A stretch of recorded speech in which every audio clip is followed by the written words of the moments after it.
Chicken பிரியாணிக்கு ஈக்குவலான taste கொடுக்குற ஒரு veg biryani பலாக்காய் biryani.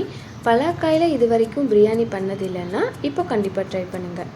Basmati rice use பண்ணி தான் இந்த பலாக்காய் பிரியாணி ரெடி பண்ண போகிறோம். 100% சிக்கன் பிரியாணி மாதிரி தான் இருக்கும். நீங்களாக சொல்கிற வரைக்கும் யாரும் கண்டுபிடிக்க மாட்டாங்க. ஃபஸ்ட்டு பலாக்காயை கட் பண்ணி வாஷ் பண்ணிவிட்டு குக்கரில் வேக வச்சு எடுத்துடலாம். ரொம்ப நேரம் குக் ஆக வேண்டாம். இப்போது பலாக்காயை மேரினேட் பண்ணுறதுக்கு மசாலா ரெடி பண்ணிடலாம். இஞ்சி, பூண்டு, பட்டை, கிராம்பு, ஏலக்காய், அன்னாசிப்பூ, அது கூட புதினா, கொத்தமல்லி ஆட் பண்ணி நல்லா ஃபைன் பேஸ்ட்டாக அரைச்சி எடுத்துடலாம். அது கூட மஞ்சள் பொடி, மல்லிப்பொடி, garam masala, chilli powder, salt add பண்ணிடலாம். கொஞ்சமாக curd and half lemon juice add பண்ணி நல்லா மிக்ஸ் பண்ணிடலாம். இப்போ குக்கரில் கொஞ்சமாக கீ அண்ட் ஆயில் ஆட் பண்ணிவிட்டு ஸ்பைசஸ் எல்லாம் சேர்த்துடலாம்.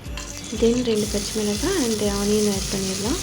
ஆனியன் நிறைய ஆட் பண்ணால் தான் நல்லா டேஸ்டியாக இருக்கும். ஆனியன் நல்லா கலர் சேஞ்ச் ஆகணும், அது வரைக்கும் நல்லா ஃப்ரை பண்ணிடலாம். இந்த அளவு கலர் சேஞ்ச் ஆனதும் இப்போது தக்காளி ஆட் பண்ணிடலாம். கூட புதினா, கொத்தமல்லியும் ஆட் பண்ணிடலாம். இப்போது மேரினேட் பண்ண பலாக்காயும் ஆட் பண்ணி நல்லா மிக்ஸ் பண்ணிடலாம். மிக்ஸ் பண்ணிவிட்டு ஒரு 3 to 5 minutes குக் ஆனதும் ஊற வச்ச பாஸ்மதி ரைஸை இதில் சேர்த்துடலாம். ரைஸ் ஆட் பண்ணதும் தேவையான அளவு தண்ணி அண்ட் சால்ட் ஆட் பண்ணி நல்லா மிக்ஸ் பண்ணிவிட்டு ஒரு 2 விசில் போதும்.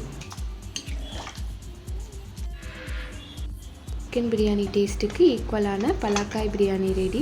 எப்போவும் சிக்கன் மட்டன் இல்லாமல் பலாக்காய் யூஸ் பண்ணி வெஜ்ஜில் ஒரு நான்வெஜ் ஃபீல் கொடுக்குற இந்த பிரியாணியை கண்டிப்பாக ட்ரை பண்ணுங்கள். தேங்க்ஸ் ஃபார் வாட்சிங் and subscribe for more videos.